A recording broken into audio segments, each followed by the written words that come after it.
Pada materi pertama, yaitu tentang pengertian sistem kekebalan tubuh atau sistem imun.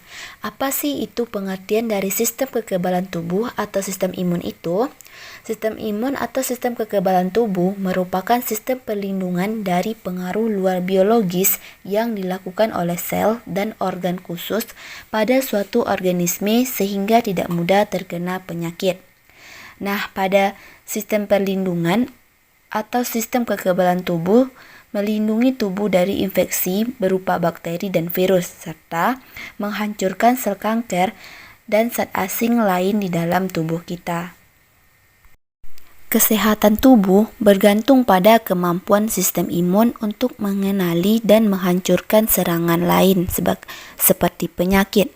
Jadi, kalau kelainan sistem imun berarti kemampuan untuk mempertahankan kekebalan tubuh terganggu sehingga mudah diserang penyakit. Sistem imun ini berasal dari bahasa Inggris yang artinya imun system, di mana sistem imun ini merupakan sistem pertahanan manusia sebagai perlindungan terhadap infeksi dari makromolekul asing atau serangan organisme, termasuk virus, bakteri, protozoa, dan parasit. Sistem kekebalan tubuh juga berperan dalam perlawanan terhadap protein tubuh dan molekul lain seperti yang terjadi pada autoimunitas dan melawan sel yang teraberasi menjadi tumor. Materi selanjutnya yaitu tentang fungsi sistem imun di dalam tubuh kita. Fungsi sistem imun di dalam tubuh itu terbagi menjadi yang pertama yaitu fungsi pertahanan, di mana pada fungsi pertahanan ini, sistem imun akan membentuk imunitas spesifik untuk melawan agen yang mematikan seperti bakteri, virus, toksin, dan bahkan jaringan asing yang masuk ke dalam tubuh. Fungsi pertahanan ini menyangkut pertahanan terhadap antigen dari luar seperti invasi mikroorganisme dan parasit ke dalam tubuh. Ada dua kemungkinan yang terjadi dari hasil perlawanan antara dua pihak yang berhadapan tersebut, yaitu tubuh dapat bebas dari akibat yang merugikan atau sebaliknya. Apabila pihak yang menyerang yang lebih kuat atau menghambat kemenangan, maka tubuh akan menderita sakit.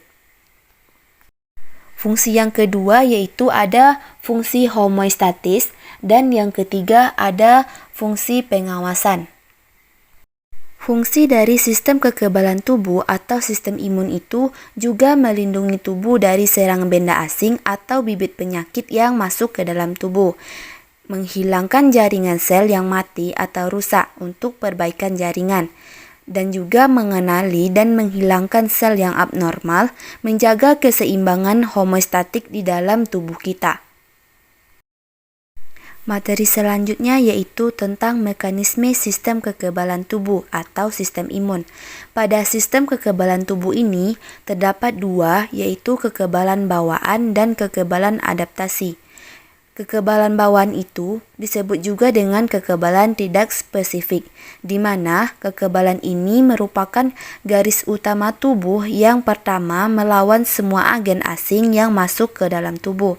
Alat yang menghalangi dalam imunitas bawaan seperti kulit, air mata, mukus, dan air ludah yang mencegah laju peradangan setelah terjadi luka atau infeksi.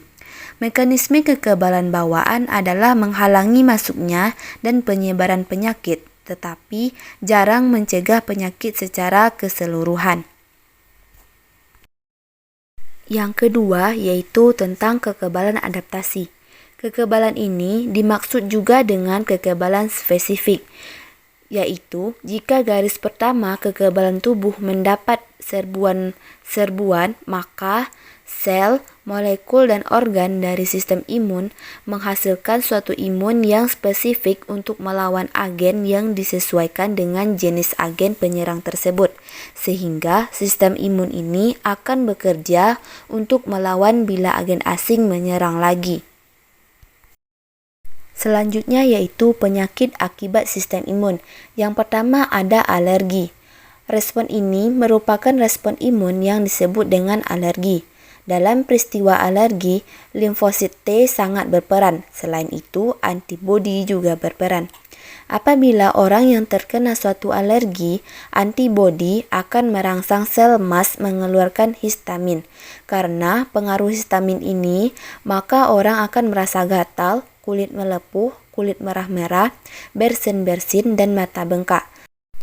Untuk meringankan penderitaan ini, biasanya akan diberikan antihistamin atau menghalangi efek histamin.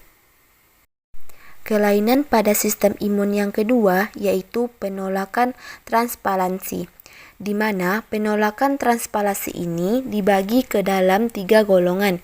Yang pertama yaitu penolakan hiperakut, yaitu terjadi sebagai respon antibodi resipien terhadap donor, seperti antibodi terkait golongan darah. Penolakan seperti ini terjadi secara langsung setelah transplantasi dilakukan. Yang kedua yaitu penolakan akut, terjadi sebagai respon sel T terhadap perbedaan protein terhadap donor dan resipien. Penolakan terjadi beberapa hari setelah transplantasi. Yang ketiga yaitu penolakan kronis, terjadi karena organ yang ditransplantasi kehilangan fungsi yang disebabkan oleh darah membeku pada pembuluh darah dalam organ. Kelainan pada sistem imun yang ketiga yaitu defisiensi imun. Defisiensi merupakan sistem kekebalan tubuh dapat diwariskan pada keturunan. Defisiensi kebal yang diterima dari warisan pada umumnya mencerminkan pewaris suatu gen pada generasi berikut atau kegagalan fungsi dari komponen sistem kekebalan sehingga dihasilkan makrofag yang tidak mampu mencerna dan menghancurkan organisme penyerbu. Contohnya pada penderita SCIT, individu dengan penyakit ini sepenuhnya mengalami kekurangan limfosit T dan limfosit B. Kelainan pada sistem imun yang keempat yaitu penyakit autoimun. Contohnya yaitu yang pertama kencing manis, yaitu badan membuat tanggapan kebal dengan menghasilkan sel-sel penghasil insulin sendiri sehingga tubuh tidak dapat menghasilkan gula. Yang kedua ya ada dampak dari demam rematik, yaitu sistem kekebalan menghasilkan zat antibodi yang melekat pada klep jantung sehingga menyebabkan kerusakan jantung permanen.